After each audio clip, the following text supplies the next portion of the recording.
Senior James Lisante, pastor of Our Lady of Lourdes Church in Massapequa Park, New York, and host of the Personally Speaking podcast. It's so good. You've got to listen to it.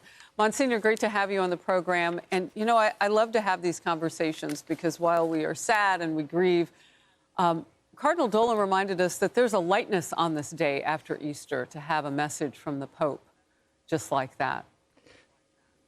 You know, Harris, it's an amazing thing to check out of this world and head back to heaven the day after Easter. I mean, yesterday he got to be shepherd, to see his people, to bless the world.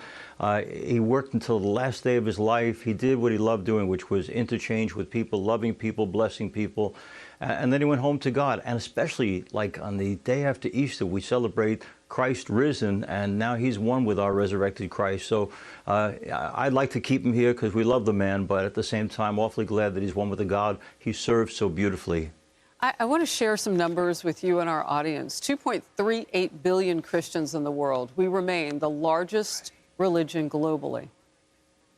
The largest. And part of that we've seen is a tick up, not just in general among Christians, but particularly from young Catholics coming to the church. What is drawing them in, and how exciting is this for those who hold faith?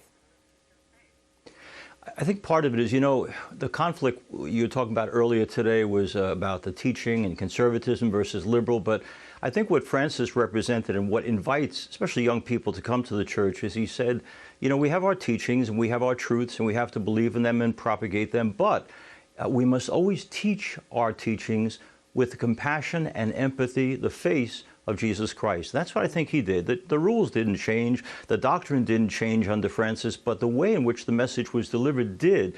Warm, engaging, caring about people, especially those who are broken, those who've had experiences of the church that were not good, reaching out a hand of reconciliation. So the teachings stay the same, but the way in which we deliver the message makes all the difference. And from him, it was warmth and compassion. And if I can say, Harris, he didn't forget where he came from. He remembered that it came from poor people, and he had a special sensitivity to those who suffered and were burdened in this world.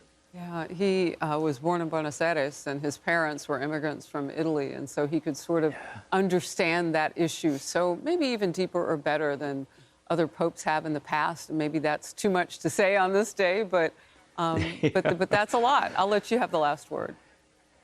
Well, I think you're onto something there. I think he didn't forget where he came from, and importantly, he always reflected Jesus. And it's the Jesus who said, "He who welcomes the stranger welcomes me." And I think what Francis wanted us to do is look into every face, whether there were people of the same or different genders, the same politics or not, wherever they were coming from, and to say, I see in that person another dimension of the face of Jesus Christ. We can agree, disagree about politics and policy and teachings, but at the end, if I can look in your face, Harris, and say, I see one more dimension of Jesus himself, I think that's what Francis did and did so beautifully throughout his life. It touched my heart so much. And for that 1.4 billion Catholics around the world, from those of us who also keep the faith of Christianity, God bless you, and we pray for you on this day. Thank you, sir. Thank you. Thank you, Harris.